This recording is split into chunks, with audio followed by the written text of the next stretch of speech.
नमस्कार साथियों, एक बार मैं पुनः उपस्थित हुआ हूँ आप सबके समक्ष एक छोटा सा प्रेरक प्रसंग लेके। You need to become mad to make difference. कुछ अलग कुछ बड़ा करने के लिए पागल होना पड़ता है। ये शुरुआत करते हैं। ये कहानी है हल्लू सिंह नाम के एक ड्राइवर की। हल्लू सिंह एक बार एक जंगल से अपनी गाड़ी लेके जा रहा था। थोड़ा गाड़ी तेज़ थी। गाड़ी तेज़ चलने के कारण उसकी गाड़ी के एक पहिए के चारों स्क्रू गिर गए। अब उसको गाड़ी रोकनी पड़ी। उसने गाड़ी रोकी तो आसपास लोगों की मदद के लिए आसपास ढूंढने लगा कि कोई मदद करने के लिए मिल जाए। तो एक इंसान मिला। उसने बताया कि थोड़ी दूर जाने के बाद लगभग 1 किलोमीटर जाइए, वहाँ एक गांव है, हो सकता है वहाँ तुम्हें कोई मदद मिल जाए। तो वो पैदल जा रहा था।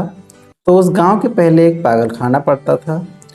तो उसने सोचा हो सकता है इस पागल खाने में कोई इंसान हो जो मेरी मदद कर सके। तो उसने तेज़ से आवाज़ लगाई तो एक पागल निकला। पागल ने पूछा कि क्या हुआ। तो उसने उस पागल को कुछ नहीं बताया। वो गांव में चला गया। गांव में लोगों के घर जा जा के उसने मदद मांगी कि कोई उसकी मदद कर दे, लेकिन कोई मदद करने के लिए तैयार नहीं हुआ या कोई मदद उसको नहीं मिली। तो वो निराश होकर वापस लौटने लगा। फिर रास्ते में वही पागल खाना पड़ा। वही पागल मिला। पागल ने फिर पूछा कि बताओ क्या हुआ, मैं क्या मदद करूं। लेकिन उसने सोचा ये पागल क्या मदद करेगा, लेकिन पागल मानने को तैयार नहीं था।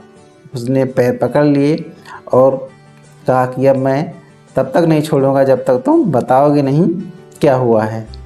तो उसने बताया पागल को कि ऐसा ऐसा है, मेरी गाड़ी के एक पहिए के चारों स्क्रू गिर गए हैं, अब मुझे समझ नहीं आ रहा मैं क्या करूं।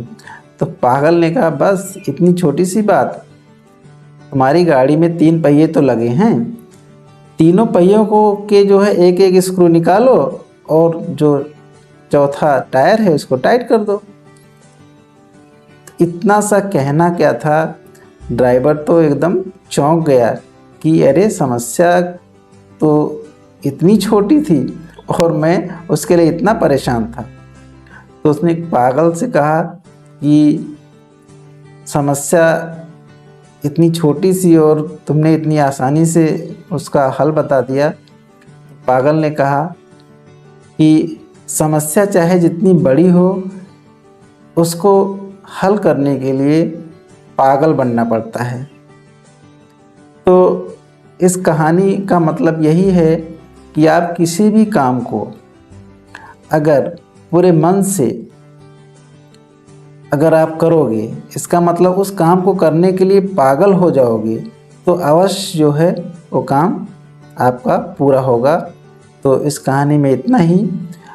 आपको यदि मेरे ये छोटे छोटे प्रेरक प्रसंग पसंद आ रहे हों तो आप मेरे चैनल सुपर संवाद को सब्सक्राइब करिए, लाइक करिए और शेयर करिए। आपका बहुत बहुत धन्यवाद।